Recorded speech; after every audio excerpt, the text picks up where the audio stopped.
Olá, meus queridos! Começaremos então a resolução do Enem 2009, prova cancelada. Prova 2009, Ciências Humanas e suas tecnologias. Enem total, mais de 800 videoaulas. Rodrigo Berhardt é aqui que fala. Tudo bem com vocês? Tudo jóia? Que maravilha estar com vocês aí. Vamos começar então a resolução do Enem nas questões das ciências humanas. Vamos lá. Bom, começando então pela questão de número 76. Vamos a ela. O intercâmbio de ideias, informações e culturas através dos meios de comunicação imprimem mudanças profundas no espaço geográfico, na construção da vida social, na medida em que transformam os padrões culturais e os sistemas de consumo e de produção, podendo ser responsáveis pelo desenvolvimento de uma região. Hasbert, Globalização e Fragmentação do Mundo Contemporâneo, Rio de Janeiro, EDUF, 1998.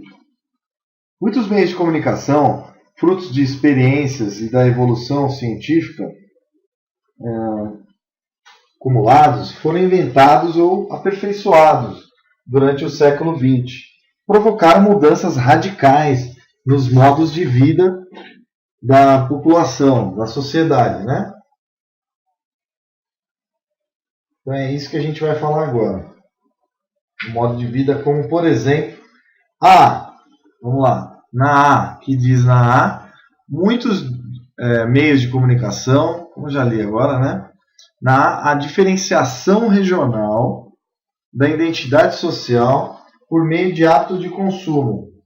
Não é a diferenciação social da identidade social que foi a marca das mudanças radicais. Maior fortalecimento de informações, hábitos e técnicas locais? Também não. O que seria então, professor? Bom, C. A universalização do acesso a computadores e a internet em todos os países. Isso nem aconteceu ainda. Tá para acontecer. E D. A melhor distribuição de renda entre os países do Sul, favorecer o acesso a produtos originários da Europa. Não. A Ásia é o que mais vende produtos hoje, né? No final do século XX também. Durante o século XX, os Estados Unidos também fez parte, né, da comercialização de produtos.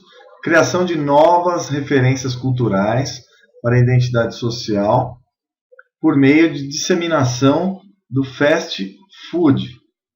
Fast food, é o que está escrito aqui. Resposta correta. No século XX, criação do McDonald's, por exemplo. McDonald's, né? Etc. Habib's aqui no Brasil, etc. Bob's. Você tem vários tipos de fast foods, né? E outros, KF. Agora, uma grande modernização foi a internet, só que aí século XXI já, né? Século XXI, aí o Facebook, que é a novidade, as mudanças, as redes sociais. Só que aqui ele se refere ao século XX, né? No século XX ainda não tinha as redes sociais como a gente conhece. Tinha algumas, mas não muitas. E aqui o uso da internet. Então, o principal meio aqui é a criação de identidade social por meio de disseminação de fast foods. Tanto fast foods de comida e hoje também a internet, né? Vamos continuar então. Na questão 77, está aí uma charge do grande humorista e cartunista, né, o Enfield. O Enfield, então, ele era um crítico da sociedade, além de tudo, né? Ele era irmão do Betinho, que também era sociólogo, e eles morreram de HIV, morreram com decorrência de outras doenças da falta de imunização da AIDS, né? Com AIDS, provocada por eles terem hemofilia e terem que fazer transfusão sanguíneas, né? E aí ficaram com a doença os dois com AIDS. Bom, Orelhão, então, ó, sou favorável ao planejamento familiar. É impossível para a gente sustentar tantos pais. Aí as crianças falando. A Constituição Federal, no título 7º da Ordem Social, em seu capítulo 7º, artigo 226, do inciso 7º, diz: fundado nos princípios da dignidade da pessoa humana, da paternidade responsável, o planejamento familiar é livre decisão do casal, né? É de livre decisão do casal, competindo ao Estado, né? Competindo ao Estado, propiciar recursos educacionais e científicos para o exercício deste direito, vedada qualquer forma coercitiva por parte das instituições oficiais privadas. Então, a pessoa é livre de quantos filhos quiser e ela tem direito à educação e tudo mais. Então, a comparação entre o tratamento dado ao tema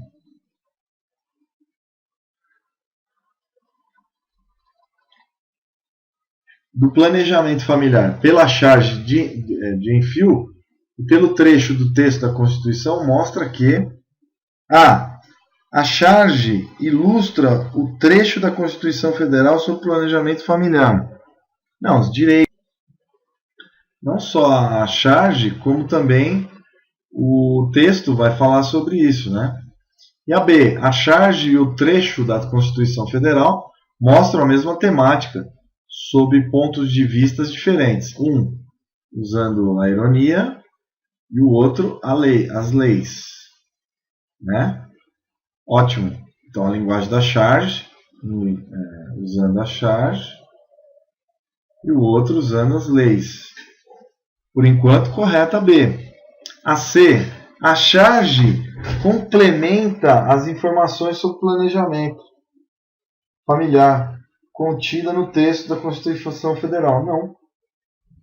Não tem isso no texto da charge. O texto da charge e o texto da Constituição Federal tratam de duas realidades sociais distintas, financiadas por recursos públicos. Não. E os temas de ambos são diferentes, pois o desenho da charge apresenta crianças conscientes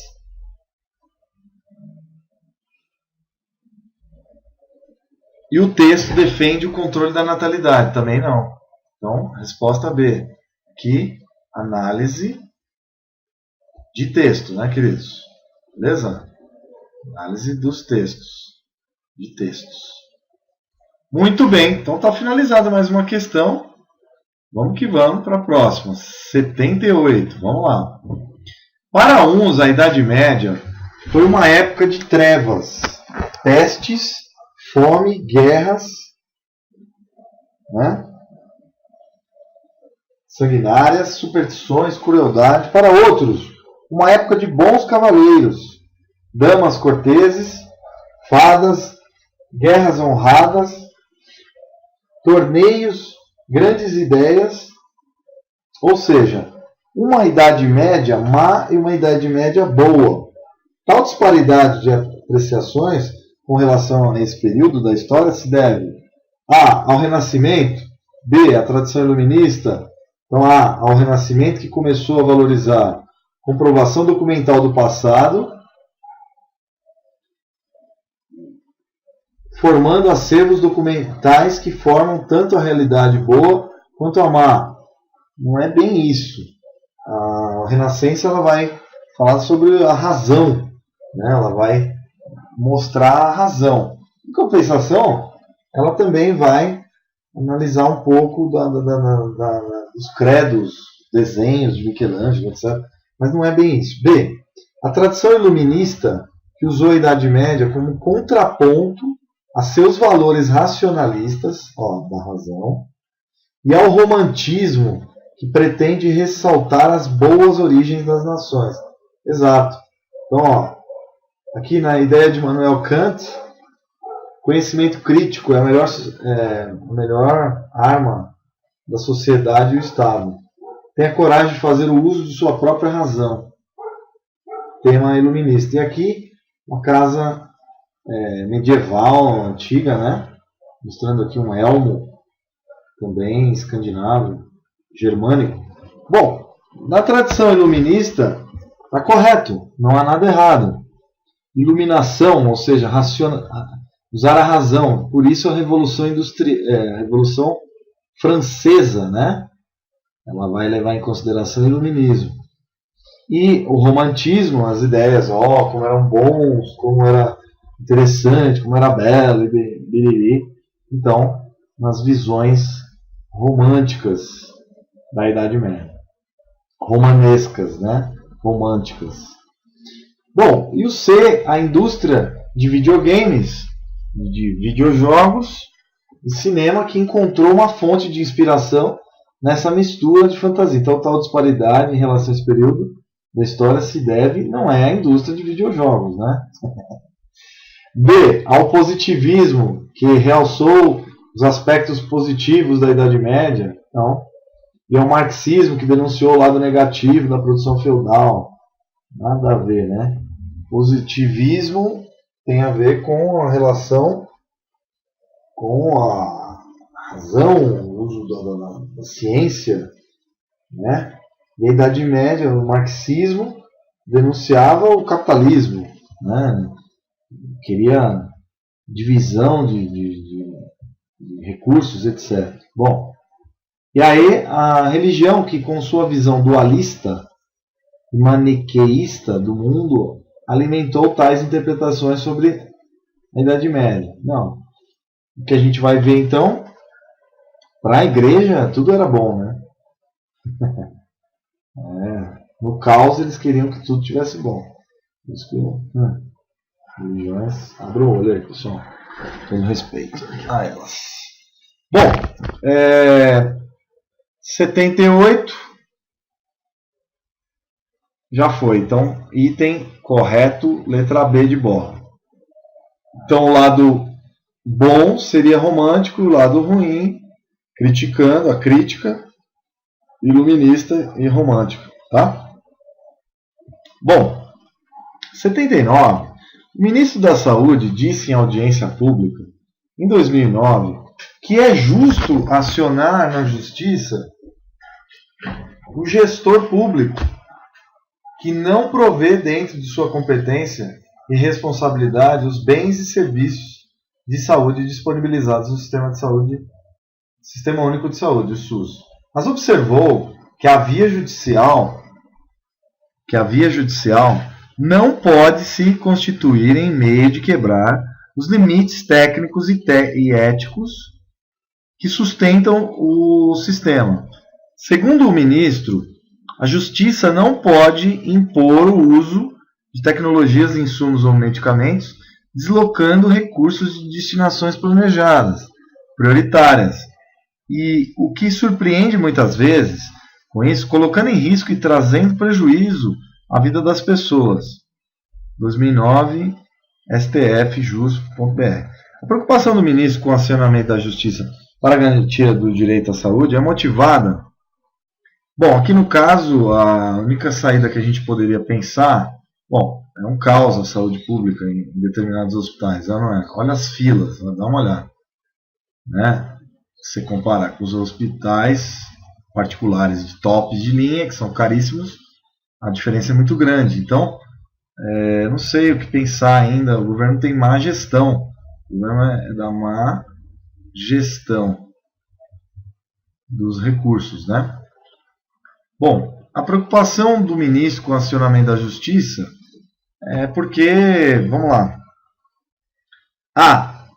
pelos conflitos entre as demandas dos pacientes, as possibilidades do sistema e as pressões dos laboratórios para a incorporação de novos e caros medicamentos à lista do SUS.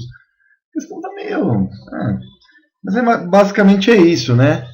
Que tem que equilibrar. O gestor público ele vai ter que equilibrar esses conflitos, os interesses, os limites financeiros, que não são ilimitados, né? Existem os limites financeiros, os interesses comerciais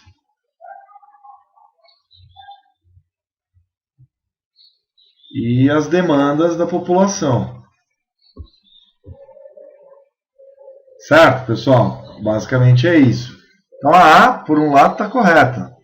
A gente já pode ter como resposta. A B, decisões judiciais que impedem o uso de procedimentos e medicamentos ainda não experimentados ou sem a necessidade. Não é isso que se fala. Pelo fato de previsão legal da garantia à assistência farmacêutica. Pela falta de previsão legal ao conjunto do povo brasileiro, o que gera distorções no SUS. Não, aqui está falando garantir assistência, não a falta de previsão. D, pelo uso, preocupação do ministro com o acionamento da justiça para a garantia do direito os conflitos entre as demandas dos pacientes, as possibilidades do sistema, ou seja, quanto que pode gastar, e as pressões dos laboratórios para incorporar caros medicamentos à lista do SUS. Então, essa é uma preocupação que tem que ser relacionada, que existe a lei fiscal. Não pode gastar mais do que arrecada, né? D, pelo uso indiscriminado de medicamentos pela população brasileira, sem consulta médica, medida que foi garantida por decisão judicial. Também não é verdade, não é isso, é da assistência do sistema único de atuação estatal. Então é o tratamento médico dado pelo governo. E E, pelo descompromisso ético de profissionais de saúde que indicam apenas tratamentos de alto custo. Não é isso. Basicamente é isso aqui. Então a A é a resposta, porque vai ter que equilibrar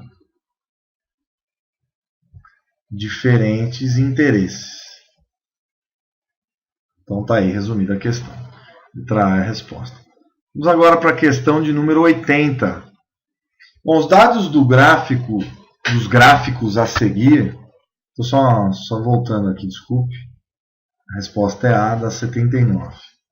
Da 78 é B de bola. Da 80, vamos lá, os dados dos gráficos a seguir, questão 80, foram extraídos da Pesquisa Nacional de Amostras de Domicílio, PNAD, do Instituto Brasileiro de Geografia e Estatística, IBGE, a respeito da população nas 5 grandes áreas das grandes regiões brasileiras. O gráfico da esquerda mostra a distribuição da população brasileira em milhões de habitantes, e o da direita, distribuição em milhões de habitantes, o gráfico da esquerda, e mostra a distribuição em milhões de habitantes. E o da direita mostra o percentual da população que reside em domicílios urbanos, sem saneamento básico. O que é saneamento básico? É sem tratamento de água, certo? Sem o tratamento adequado de água. Então, saneamento básico seria o tratamento de esgoto e o tratamento da água. Então, seria tratamento da água. Tirar os contaminantes, cocô e xixi da água, tá?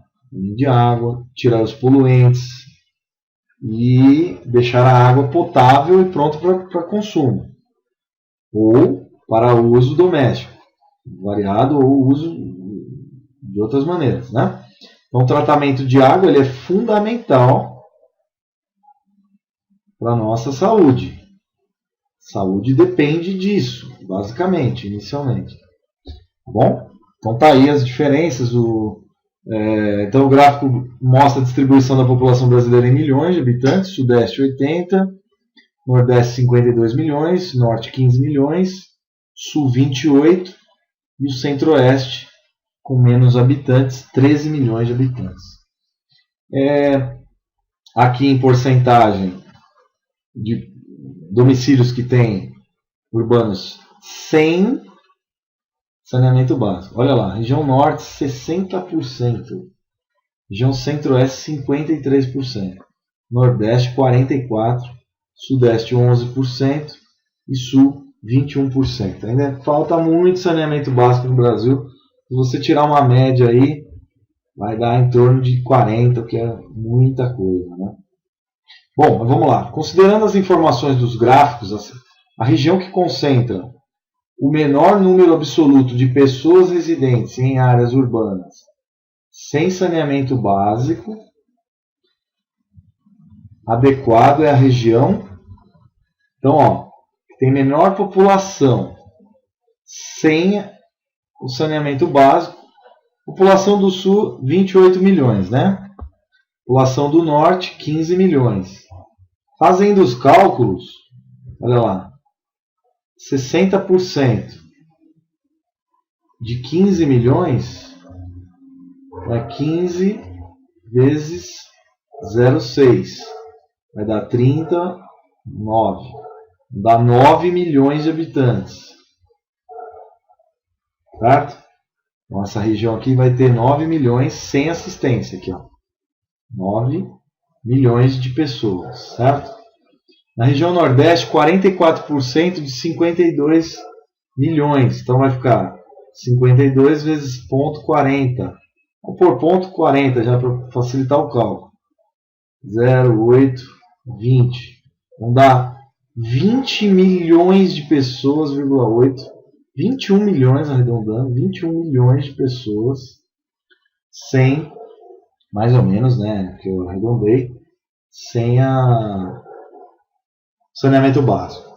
E 21% de 28 milhões. Então, ponto 2, vai dar 16, vai 1, 5,6 milhões. 5,6 milhões de pessoas.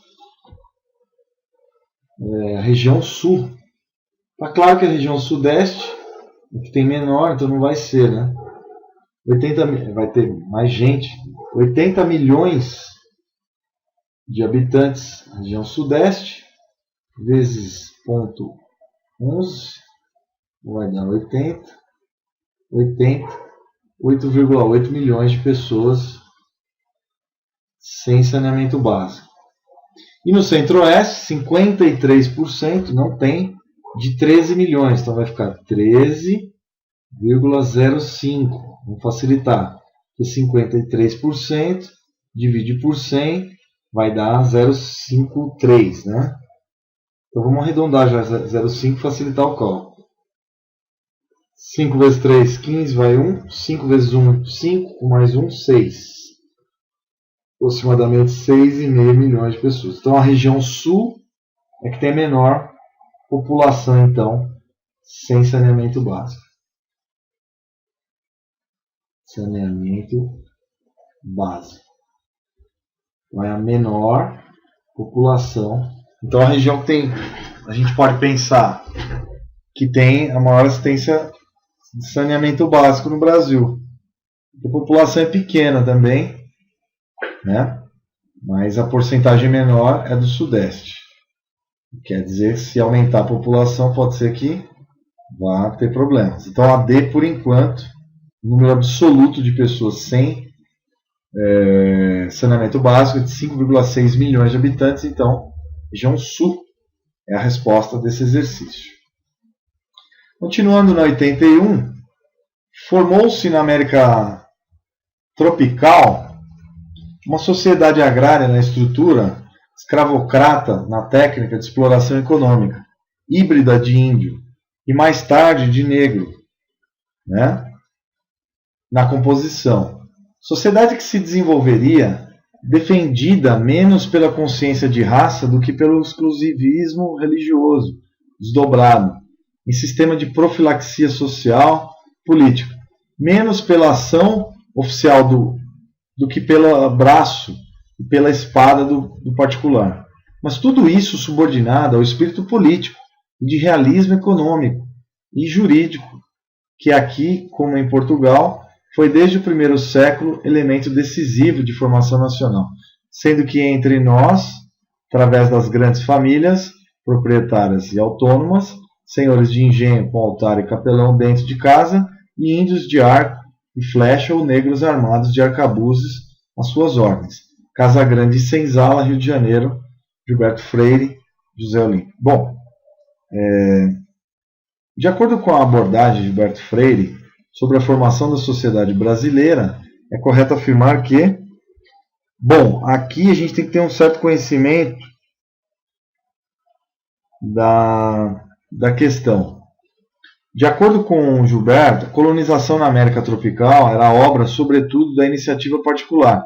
Foi isso que ele quis dizer. Ó.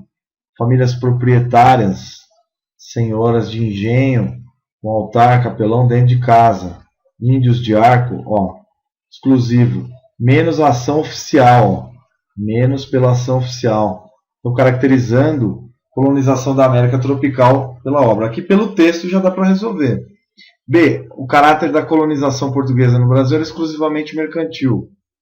C. A constituição da população brasileira esteve isenta da mestiçagem racial. Claro que não. D. Todos nós foram misturados, dos povos mais misturados do mundo, né? Miscigenação gigante do Brasil. Bom. D. A metrópole ditava as regras e governava as terras brasileiras com punhos de ferro. Não é isso que está falando aqui, né? Era particular, era um empreendimento particular. Os senhores de engenho, né? Que depois se tornaram as capitanias hereditárias. Os engenhos constituíam um sistema econômico e político, mas sem implicações sociais. Não tem como, né? A resposta é a letra A. A gente vai usando a técnica de negação, negando as outras. Toda política tem implicações sociais, né?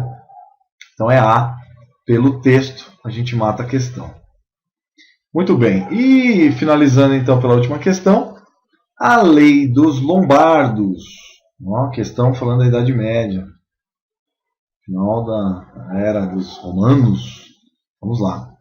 Então a lei dos Lombardos, Ecditus Rodari, povo que se instalou na Itália, no norte da Itália, no século VII, e era considerado bárbaro pelos romanos, estabelecia uma série de reparações pecuniárias, composições, para punir aqueles que matassem, ferissem ou aleijassem homens livres, os homens livres. A lei dizia: para todas estas chagas e feridas estabelecemos uma composição maior do que a de nossos antepassados, para que a vingança, que é inimizade, seja relegada depois de aceita a dita composição e não seja mais exigida, nem permaneça o desgosto, mas desce a causa por terminada e mantenha-se a amizade.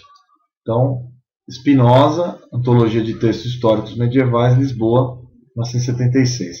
A justificativa da lei evidencia que então a lei dos Lombardos ela está ligada a essa composição, a indenização, né? A ideia de indenização. Tá? Indenização. Justificada. A.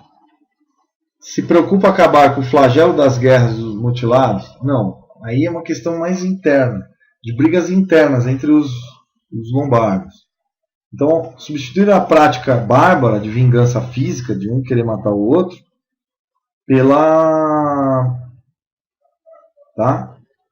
pelo desejo de romanizar diversos povos germânicos, então, de ter essa coesão no sentido de indenização. B. Se pretendia reparar as injustiças causadas por seus antepassados? Não. C. Se pretendia transformar velhas práticas, manter essa amizade e não seja mais exigida. Aqui, diversas chagas, maior de nossos antepassados. Então, estabelecemos uma composição maior do que dos nossos antepassados. Então, se pretendia transformar velhas práticas que perturbavam a coesão social. Letra C. Tá? Coesão é a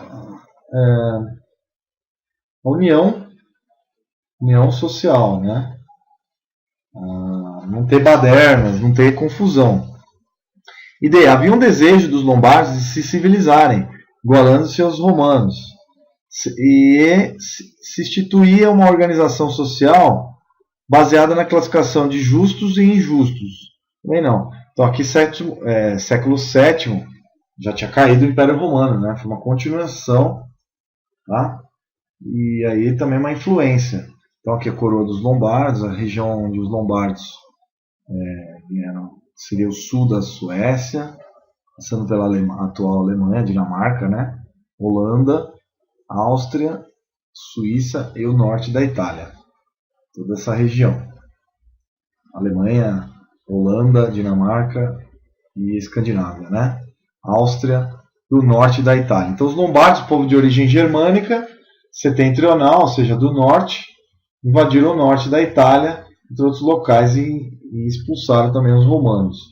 Bom, finalizamos mais essa aula de História e Geografia. Espero que vocês tenham gostado. A última questão, então, é a letra C, a resposta. E um grande abraço a todos. Espero que, mais uma vez, você tenha aumentado a quantidade de conhecimentos históricos para fazer a prova. Viram como o texto é importante, mesmo em história?